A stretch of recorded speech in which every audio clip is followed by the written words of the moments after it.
Hi guys! Hey everybody! So excuse us 1 second, we're getting our son settled in. He just woke up from his nap. And I was gonna watch some Mickey. Mickey's his favorite. So welcome guys. We're gonna jump right in to talking about just how we're not called to do this journey alone. We're not called to a solo journey. We're not called to finding our calling by ourselves. Yeah. Or that we need more than God to find our calling. And that's a gift of God, actually. Yeah. So this is actually really important because let me just start with let me just start with personal experience. Like, you know, we've walked through different things in our lives as well, where like I went through a time in my life of depression, where I kind of spent that time like I don't know if you guys have had a time in your life like this where you had a problem, but like all the people that love you and care about you, you kind of thought you knew better than them, and that you thought, oh no, I'm gonna do this with God, like, and you may not have even realized it, but it ended up being like this judgment against them, like, no, I mean, I know better than them. And I found myself in that place in the past quite a bit, where I wished I would have listened to the people who loved me, because they had no motive against me. They actually were the ones that wanted the best for me. Like why would they care if, either way, but they saw me struggling and wanted to help me, and I was pushing them away. So I found that I really delayed my my forward movement. Hi, how's it going? Welcome. I really delayed my forward movement by believing that I could do it alone and that I didn't need anybody. So just to start that up like that, we also have a bunch of verses that we'd like to share with you guys that the Bible actually teaches this. Here's a really crazy verse that the Lord kind of revealed this to me, and it kind of blew my mind. I don't know what you're going to think about this. Actually, I'd like to ask you to put your thoughts down below about this. After you hear it, tell me what you think. But I was thinking about the verse, like the section in the Bible in Genesis where God created man, and in the beginning, on the last day He created man, and He said He was really good, and so at that point it was just God and Adam. And they would walk in the cool of the evening. They had this really close relationship, like we have now as well, access to. And there's this point that I realized, like, whoa, this is actually kind of crazy that God said this. And I think this is kind of going to blow your mind, because I don't think you've seen it this way before. God actually said, like, at this point, He had God. He had everything that he needed. He had God. He had the garden. It was perfect. No sin. Nothing. And what did God say? Fill in the blank. What did God say at that point? He said, it is not good for man to be alone. So He said, I am creating for him a helpmate, a helper. He had God. And He said it's not good for man to be alone. So He created woman in His likeness. See, the thing is, God in Himself is not alone in like creating. Like, He actually has a relationship in the Trinity that is intimate, that is in a way like trusting and partnering. So this is the ultimate example for us of who we're going to be. And I would challenge you to think of like, okay, what are my problems right now? What are my biggest obstacles right now? And what if I could really invest in myself to see this problem solved? And what could be my future if I believe that someone like a mentor could walk me through this? And who are the people willing to invest in me and to bring me to a higher purpose? Yeah, and I think I want to bring in a part of my story into it all. So I was working through some anxiety, and I was seeking the Lord. I was praying. I was seeking to renew my mind. I was doing all of this stuff. Even went to ministry school, and just wasn't seeing breakthrough. And I thought, like, I'm a really self-aware person. I thought I knew like what was going on and what I needed to overcome. But the reality was that I actually needed help. There was a point when my husband and I got together, and we were in Nevada, and we prayed and just asked God for... In Nevada, in the desert. Yeah, in the desert. That is really cool, actually. Yeah, we prayed and asked God for direction on what we needed to go for me to get free of this anxiety. We were at our wits' end. Like, it was like, we have no idea what to do. It feels like the world is unraveling. Yeah, and what God spoke to both of us was, I needed a mentor. I needed community. And at that point, I began letting down my walls. And whenever I actually began letting, and the important people, or the important part is that you need the right people in your life that will help you move forward. Because I was seeking, like, I was seeking quote unquote Christian advice, like spiritual advice. But well-meaning people had no idea how to help me through my blockers that I was experiencing. Yeah. So the reality was that I stayed stuck. And whenever actually working with a coaching program with amazing women who love Jesus, and helped me work through my blockers was what transformed my life. And we pray, it's kind of funny because this is kind of a side note, but there was a time when she interviewed with this mentorship program, online mentorship program, where we had a lot of money in the bank.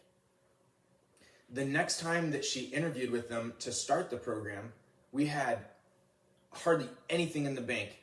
But because we knew the value that it would bring to like reach out and get real help from people that are trustworthy, that's what I want to bring in next, is that's when we saw major results. And it was like sometimes you have to do everything you can to like, because here's the thing, is so often we put off to tomorrow when we could see a breakthrough today, and then we're like, why am I not getting breakthrough? But you're doing the same thing that you did yesterday, and you're expecting like a different result. And I know that's cliche, but this is also something that I was thinking about when Monica was sharing, is that sometimes you reach out for help and you feel unsafe. You feel unsafe because someone is giving you advice. They're not hearing you and attuning with you. This is actually really important to hear. Like, not everyone, you shouldn't share with everyone. Some people, you feel unsafe and like you can't trust some people. And it's for a good reason. Because it's true. So you have to be aware of that. Find people that you feel really safe with. Think of those people where you feel like when feel really loved. when you go away from talking with them, you feel like $1,000,000. I know God is going to put someone in your life like that, or more than one person, because these are the kind of people that you can have in your life primarily. And that's really important. I think, I think a part of why I think there's multiple reasons, but why we can get in that mindset of all we need is God to know and walk in and fulfill our God-given calling, is one, because we live in a Western individualistic world. We really overvalue self.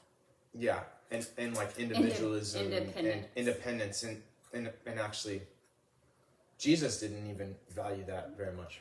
Yeah. And two, let me get my thought again. Sorry. What was I talking about? We Western overvalue independence. There's things not trusting everybody. Yeah. So, say hi, Cyan. That's what I said. So, baby. So, I think a part of it too is that, and I believe that Christians, I see this all the time, and I've experienced this myself, but well-meaning Christians can be the worst at this. Like my husband was saying, you share with them and you get bombarded with advice, you get bombarded with truth, you get bombarded with scripture, but you just need a safe place. So I think that almost we have this feeling that relationship is unsafe and God is safe. So we choose, rather than walking through and figuring out what is healthy, we end up just going and just putting all of our eggs in our God basket, whenever God's like, actually, I've got these people here in your life who want to love you, want to help you, but it's so important that they're the right people. Right.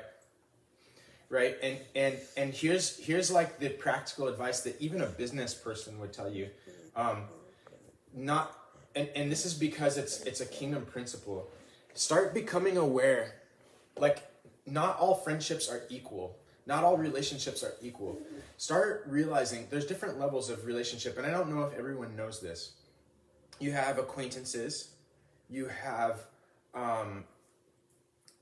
people that you really like, that you see often, but they're kind of still on that outer circle. And then you have people that are like deep friendships. You even see this in like the 12 disciples. Like, you have the 3 that Jesus ended up hanging out with the most. You have the rest of the 12 disciples, and then you have like millions of followers after that. But realizing that where your friendships are can really relieve that. So, because you could say like, oh, okay, I'm really struggling. I have this person that I really like, but I remember last time I shared something really significant with me, I felt run over and unseen and dismissed and unsafe in a way, right? So that's really important, actually. So I feel like we can maybe move on from this and talk about what the blessing. Sorry, go on. Yeah, well, what it looks like to journey with people towards your calling. Mm-hmm. Yeah. So I just I was spending some time with the Lord, and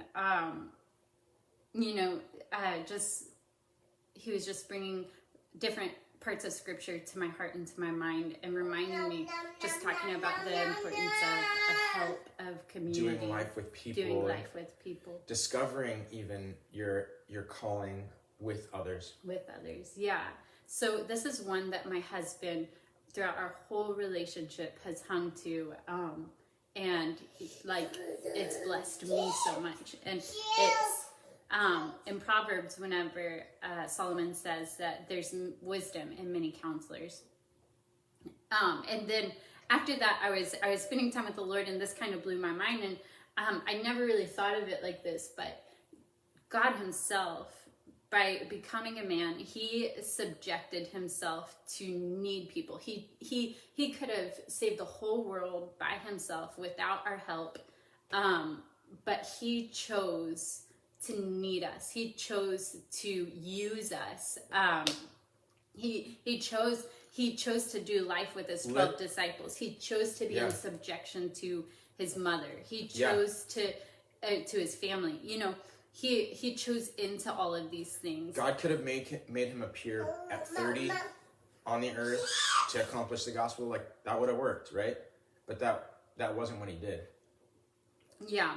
And then whenever Jesus commissioned his 12 disciples, he told them to go and share, go and make disciples of all nations, teaching them, you know, what all the commandments I've taught you. And after that, so there's that discipleship relationship in the Great Commission. In the Great Commission, yeah. Which is what we're supposed to be as the church. Yeah.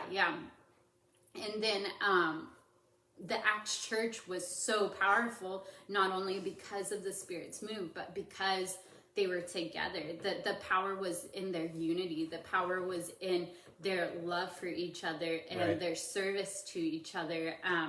That when you look at the Acts church, there were miracles, and you look and you see verses like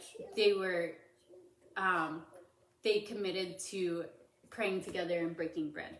So they were committed to each other and to doing life together, and no one was in need. And then because of it, and then whenever Paul gave his life to Christ, he had spent, like Galatians goes through his journey. He spent time, Jesus revealing all this stuff to him, but he went back to the apostles. He went back to Peter to confirm that what God had been teaching him hadn't been in vain. He went back, and Peter and the other apostles gave him the right hand of fellowship because they saw that God had called Paul to the Gentiles. So they were blessing him. They saw what God was doing in him and blessing him to go do it, and partnered with him. Timothy had Paul. 1st and 2nd Timothy, you know, there was that mentorship, that discipleship. Paul was like a father to Timothy. And in Revelation, I was thinking about this too, like Jesus is speaking to the 7 churches.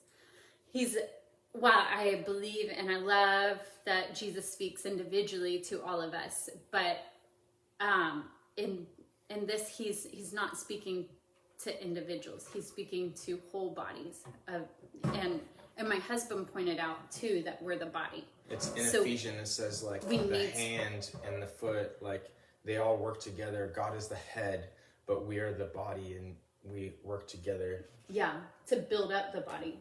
And iron sharpens iron as one man sharpens the other. This is like, there's just verses that we quote all the time. Like, just so many, too many to even mention, that support your need to like partner with people to like fulfill your God-given calling in life. So I just want you to put down below one, if you've felt like you felt that before, that like you felt like you have a calling over your life, but you aren't sure how to move forward, or you feel stuck. You aren't sure your next steps. Yeah, because honestly, I think we've all been there. Right. We have all been there. Yeah, and we would love to be as much of help as we can to whatever you're needing in this process, because that's what we feel like the Lord's put us on the earth to do. Now this is really important because this is really important because you will because I feel like so many Christians have delayed their God-given calling because they've believed that they need to pray and like seek God on their own, that they need to just like this sense of like, if I can get alone, I can figure this all out.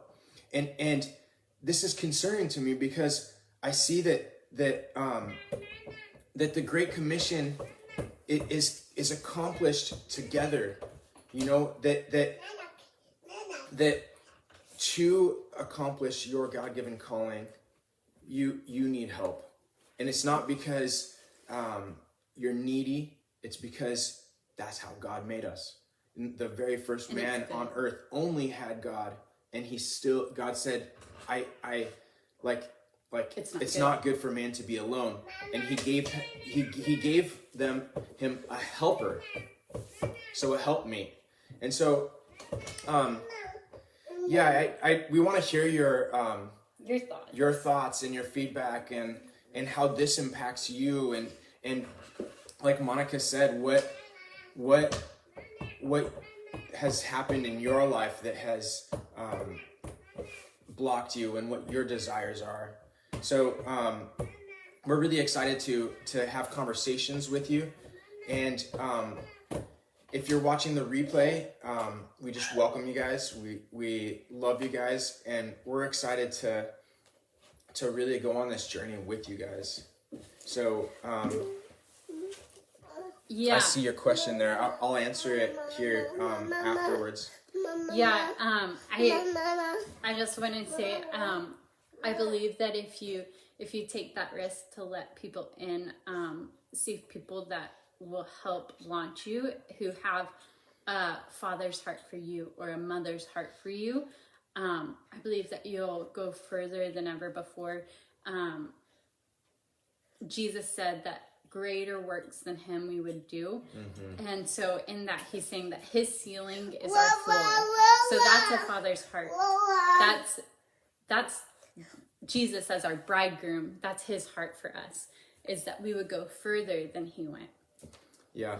So maybe as you kind of process what you heard here, I ask you, go pray and ask God, like, who are your people? Who are people you can trust on the journey? Who will launch you way further than you ever? Maybe it's time to